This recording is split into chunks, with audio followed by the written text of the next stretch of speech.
देखिए प्यारे बच्चों, नमस्कार, सुप्रभात। आप अच्छे होंगे। हमने पिछले वीडियो में आपने विशेषण के बारे में पढ़ा कि विशेषण क्या होते हैं, यानी संज्ञा या सर्वनाम शब्दों की विशेषता बताने वाले शब्द विशेषण कहलाते हैं। विशेषण के 4 प्रकार होते हैं, जिस तरह से आपने पढ़ा होगा: गुणवाचक विशेषण, परिमाणवाचक विशेषण, संख्यावाचक विशेषण और सार्वनामिक या संकेतवाचक विशेषण। तो देखिए, उसमें आपने यह भी जाना होगा, गुणवाचक विशेषण में हम गुण, दोष, रूप, रंग, आकार, प्रकार, स्थिति आदि का बोध कराते हैं ये विशेषण।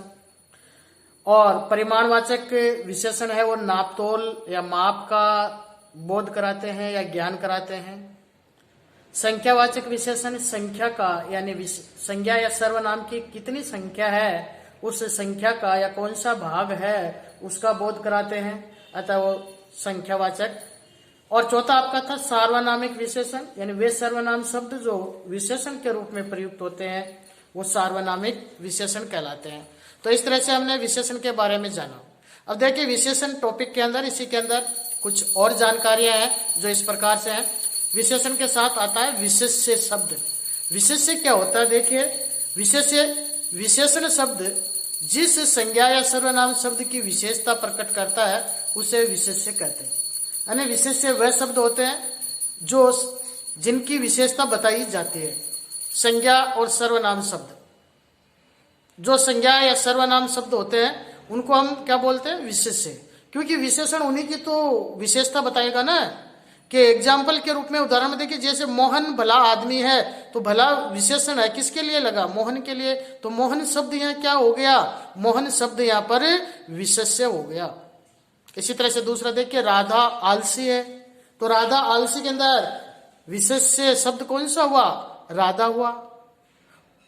मोर सुंदर नाचता है, तो यह मोर विशेष्य हो गया, क्योंकि यह सुंदर नाचता है, विशेषता किसकी है? मोर की। तो विशेषण शब्द जिस संज्ञा या सर्वनाम शब्द की विशेषता बताते हैं उसको हम हिंदी में विशेष्य कहते हैं। इसलिए विशेषण और विशेष्य इनका युग्म होता है या इनका जोड़ा होता है। अब देखिए, आगे हम देखते हैं, विशेषण के बाद में एक शब्द और आता है जिसको कहते हैं प्रविशेषण। ये प्रविशेषण क्या होता है? देखिए, ये प्रविशेषण वो शब्द होते हैं जो विशेषण शब्द की ही विशेषता बताते हैं। जो विशेषण शब्द की विशेषता बताते हैं, यानी जो विशेषण शब्द संज्ञा या सर्वनाम शब्द की न बता करके विशेषण शब्द की विशेषता बताते हैं, प्रविशेषण कहलाते हैं। जैसे बहुत, अति, महा आदि, अत्यंत, ये सब इसी में आते हैं। एग्जाम्पल के लिए, प्रभा अत्यंत दयालु है। अब दयालु तो उसकी विशेषता हो गई, लेकिन अत्यंत किसकी विशेषता हो गई? दयालु की हो गई। इसलिए अत्यंत शब्द या क्या हो गया? प्रविशेषण हो गया। इसी तरह से राम बहुत मेहनती है। राम मेहनती है, राम की मेहनत यानी परिश्रमी होना विशेषता है, लेकिन यहाँ ये जो बहुत शब्द आया है ये प्रविशेषण हो गया, क्योंकि ये मेहनत की विशेषता बता रहा है। मेहनत यानी जिसकी संख्या बता रहा है, संख्यावाचक, ये परिमाणवाचक में आ गया था ना। इसी तरह से प्रविशेषण की जो बात होती है उसमें विशेषण शब्दों की विशेषता बताने वाले शब्द प्रविशेषण कहलाते हैं। अब देखिए, आगे से है विशेषण शब्द, वो उनकी 3 अवस्थाएं होती है, उनको हम 3 रूपों में प्रयोग में लेते हैं। तुलना की दृष्टि से विशेषण की 3 अवस्थाएं होती है। जैसे मूल अवस्था है कि वह उच्च अधिकारी है ना। मूल अवस्था, उत्तरावस्था और उत्तमावस्था, ये 3 अवस्थाएं होती है। उनको हम तुलना की दृष्टि से, जब किसी एक व्यक्ति के या अकेली किसी वस्तु की हम बात करते हैं, उसकी विशेषता बताते हैं, तब उसके लिए हम मूल अवस्था का प्रयोग करते हैं। किसी एक ही व्यक्ति के लिए जब हम विशेषण, एक वस्तु के लिए, एक के लिए विशेषण प्रयुक्त करते हैं तो वो होता है मूल अवस्था। जब हम 2 लोगों में कंपेयर करते हैं, यानी 2 लोगों की आपस में तुलना करते हैं, तब होता है उत्तरावस्था। और जब हम बहुत सारे समूह में से किसी एक को निकालते हैं तो वो कहलाती है उत्तमावस्था, यानी सबसे उत्तम, सबसे अधिक, श्रेष्ठ।